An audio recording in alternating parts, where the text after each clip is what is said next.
mini friends, it's Heather from My Mini Front Porch, and I'm going to show you how I put a texture on a cylinder shape in Tinkercad.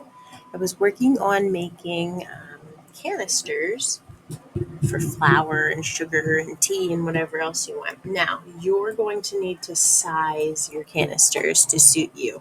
I'm just going to show you how I drew this as simply and quickly as possible. So I used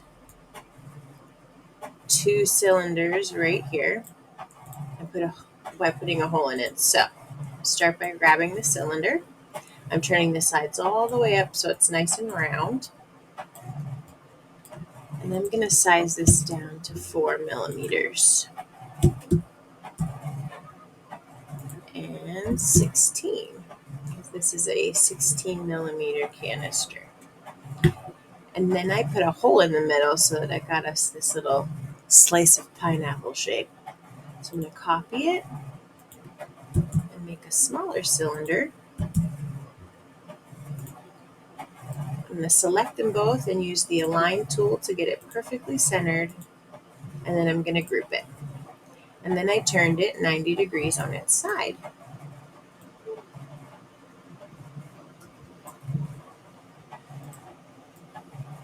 Let's put it down on the ground. And the next thing I'm going to do is copy it and angle it. So I'm going to turn this 36 degrees. And I'm going to do that a couple more times until I have a whole circle. And now I'm going to group those. Now I'm going to copy them, lift them up the 4 millimeters so they're sitting right on top of each other.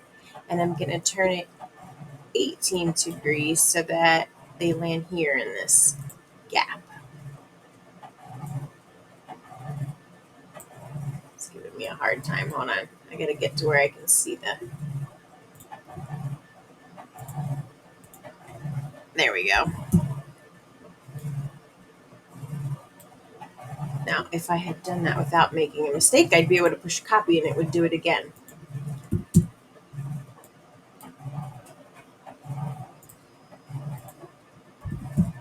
Now we'll do it. How many do we want? 5 looks good. 1, 2, 3, 4, 5. Okay, so there's our shape. Let's group those.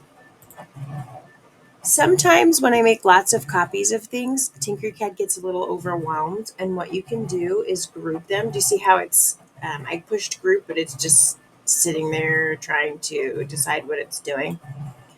Once you get it to actually group, I will export it and then bring it back in so that it's a solid shape, so that Tinkercad doesn't have to keep drawing a whole bunch of the same shape over and over.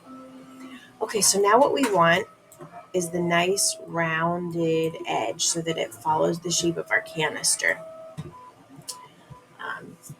I'm going to show you how to finish this up. So now I started with a 16 millimeters, and do you see it goes up a little more because of all of these edges? But we're going to stick with our 16. And I'm going to say I want this shape to stick off maybe 0.5. So I'm going to pull this down to 15.5. Turn my sides all the way up again. And I'm going to put this together.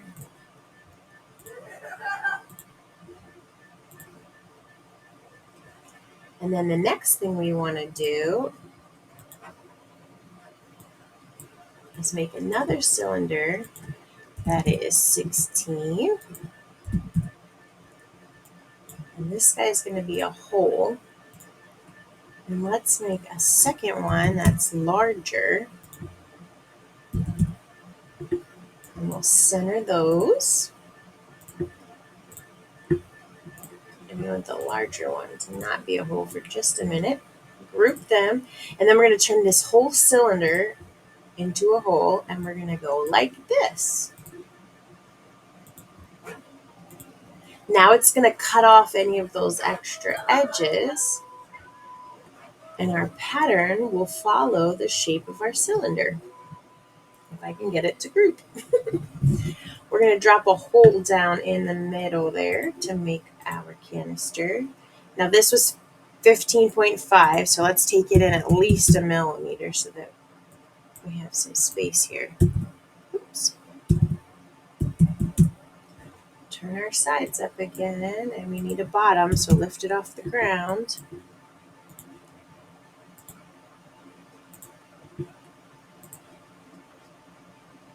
And when that groups, we will have a little canister. To make the lid, it's just more cylinders. We know our cylinder is 16, so if we want the lid to be the same size, we'll just go with 16. Turn our sides up again. And then I put a little bit of something to drop down in there. And usually for 3D printing, about a quarter of a millimeter is enough space. You'll have to decide based on your machine how much space you have, but mine is a quarter of a millimeter. So I'm going to duplicate this. I'm going to raise it up. And then because this was 14.5, I'm just going to make this one 14.25. Oops, if I can type. Oh, I did all of them. Just this guy. 14.25 and 14.25. And then we'll line it up. And I'm printing on a Bamboo Lab P1S. I'm going to use the cool plate, which is smooth. And I will print my lid upside down like that. So this will be smooth. And then I'll just flip it over and drop it in the pot. I hope that was helpful. I was really excited when we got it to work.